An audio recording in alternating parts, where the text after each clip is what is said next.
अवधूत चिंतन श्री गुरुदेव दत्त. श्री स्वामी समर्थ.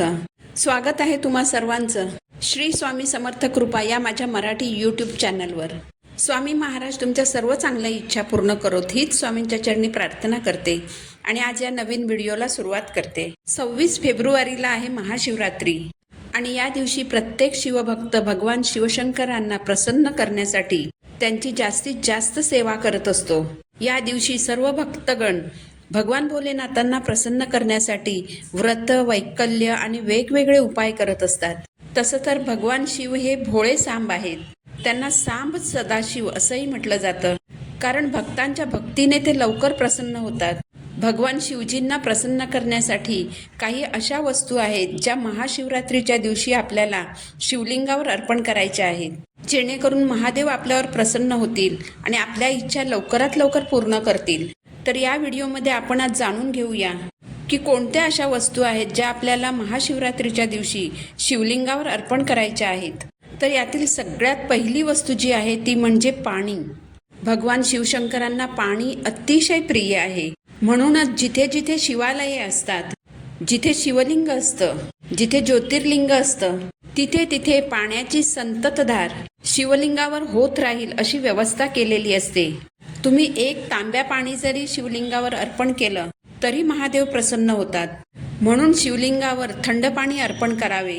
शिवलिंगावर जल अर्पण करण्याचे महत्त्व समुद्र मंथनाच्या कथेशी संबंधित आहे. समुद्र मंथनातून जेव्हा विष उत्पन्न झाले तेव्हा ब्रह्मांडाला वाचविण्यासाठी महादेवांनी ते विष प्राशन केले होते. त्या विषाने त्यांचा कंठ पूर्ण निळा झाला होता. विषाची दाहकता कमी करण्यासाठी सर्व देवी देवतांनी शिवाला जल अर्पण केले होते. त्यामुळेच महादेवांच्या पूजेत पाण्याचं विशेष असं महत्त्व आहे. म्हणूनच जिथे जिथे शिवलिंग असते तिथे तिथे पाण्याची संततधार शिवलिंगावर पडेल याची व्यवस्था केलेलीच असते. यानंतरची दुसरी वस्तू म्हणजे बिल्वपत्र. बिल्वपत्र म्हणजे बेलाचं पान. बेलाच्या पानाला भगवान शिवाच्या 3 डोळ्यांचे प्रतीक मानले जाते. म्हणून 3 पानं असलेलं बेलाचं पान शिवलिंगावर अर्पण करावं. बेलाचं पान शिवलिंगावर अर्पण करण्यापूर्वी बेलाच्या पानाच्या देठाला जी गाठ असते ती काढून टाकावी. शिवलिंगावर बेलपत्र अर्पण करताना ते पालथं अर्पण करायचं असतं. बेलपत्र शिवलिंगावर अर्पण करण्यापूर्वी त्या बेलपत्राला 3 पानं आहेत आणि ती व्यवस्थित आहेत याची खात्री करा. म्हणजेच बेलपत्राच्या बेलपत्राच्या 3 पानांपैकी एखाद्या पानाला जर छिद्र असेल किंवा एखादं पान जर फाटलेलं असेल तर असं बेलपत्र चुकूनही अर्पण करू नका. यानंतरची तिसरी जी वस्तू आहे जी आपल्याला शिवलिंगावर अर्पण करायची आहे ती म्हणजे धोत्र्याचं फळ. धोत्रा हे फळ महादेवांना अतिशय प्रिय आहे. महादेव कैलास पर्वतावर वास करतात. हा अतिशय थंड प्रदेश आहे. ते उष्णता प्रदान करतं. एक प्रकारे ते औषधाचं काम करतं. म्हणून महाशिवरात्रीच्या दिवशी शिवलिंगावर आवर्जून हे फळ अर्पण करा. हे फळ शिवलिंगावर अर्पण करताना आपल्यामधील वाईट गोष्टींचाही त्याग करावं असं यातून सूचित केलं जातं. यानंतरची चौथी जी वस्तू आहे ती म्हणजे चंदन. महादेव त्यांच्या डोक्यावर चंदनाचं त्रिपुंड ठेवतात. चंदनाचा संबंध शीतलता प्रदान करण्याशी आहे. चंदन हे शीतलतेचं प्रतीक आहे. महादेव डोक्यावर चंदनाचं त्रिपुंड ठेवतात म्हणजेच डोकं शांत ठेवतात. जीवनात कितीही संकट, अडचणी, समस्या आल्या तरीही डोकं शांत ठेवून त्यातून मार्ग काढावा असं यातून सूचित केलेलं आहे. यानंतरची 5वी जी वस्तू आहे ती म्हणजे भस्म. महादेवांच्या पूजेत भस्माला अतिशय महत्त्व आहे. भस्म हे पवित्रतेशी संबंधित आहे. महादेव त्यांच्या संपूर्ण शरीराला भस्म लावतात आणि स्वतःला मृत आत्म्याशी जोडतात असं म्हटलं जातं. एका पौराणिक कथेनुसार महादेवांची पत्नी सतीने जेव्हा अग्नीमध्ये आत्मसमर्पण केले होते तेव्हा तिची काहीतरी वस्तू स्वतःकडे राहावी म्हणून भगवान शिवशंकरांनी तिच्या चितेची राख स्वतःच्या शरीराला लावली होती.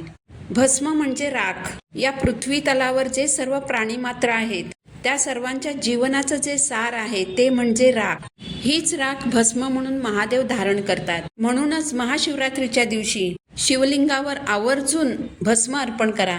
यानंतरची जी वस्तू आहे ती म्हणजे रुद्राक्ष. रुद्राक्ष महादेवांना अतिशय प्रिय आहे. म्हणून महाशिवरात्रीच्या दिवशी तुम्ही 1 रुद्राक्ष जरी शिवलिंगावर अर्पण केलं तरी चालेल. तुमच्याकडे जर रुद्राक्षाची माळ असेल तर ती रुद्राक्षाची माळ शिवलिंगावर आवर्जून अर्पण करा. यानंतरची जी वस्तू आहे ती म्हणजे अखंड पांढरे तांदूळ. महादेवांना स्वच्छ पांढरे अक्षत प्रिय आहेत. तुटलेले जे तांदूळ असतात ते चुकूनही शिवलिंगावर अर्पण करू नका. अखंड तांदूळ जे असतात असे स्वच्छ पांढरे अखंड तांदूळ शिवलिंगावर अर्पण करा. यानंतरची जी वस्तू आहे ती म्हणजे कापूर. कर्पूर गौरम करुणावतारम संसार सारम भुजगेंद्रहारम. कापूर हे वातावरण शुद्ध आणि प्रसन्न करतं. कापूर आरती केल्यामुळे वातावरण पवित्र होतं.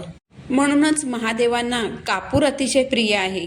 महादेवांच्या पूजेत कापूर आरतीला अतिशय महत्त्व आहे. तर महाशिवरात्रीच्या दिवशी आवर्जून कापूर आरती करा. यासोबतच महाशिवरात्रीच्या दिवशी शमीचं पान शिवलिंगावर अर्पण करा. धोत्र्याचं फूल, रुईची फुलं अर्पण करा. ही फुलं जर तुम्हाला नाही मिळाली तर इतर कोणतीही सफेद फुलं अर्पण करा. पण चंपा, केवडा, केतकी ही फुलं शिवलिंगावर चुकूनही वाहू नयेत. तुम्हाला जर शक्य असेल तर महाशिवरात्रीला शिवलिंगावर 108 बेलाची पानं ओम नमः शिवाय हा मंत्र म्हणत अर्पण करा. भगवान शिवशंकरांची आरती करा. स्तोत्र मंत्र म्हणा. कापूर आरती म्हणा. शिवलीलामृताच्या 11व्या अध्यायाचे पठण करा. यातील तुम्हाला जेवढ्या जमतील तेवढ्या जास्तीत जास्त सेवा करण्याचा प्रयत्न करा. महादेव हे भोळे सांब आहेत. भक्तांच्या भक्तीने लवकर प्रसन्न होतात आणि भक्तांच्या हाकेला धावून येतात. तर झालेली सेवा मी महाराजांच्या चरणी अर्पण करते. पुन्हा भेटू नवीन व्हिडिओसोबत. श्री स्वामी समर्थ.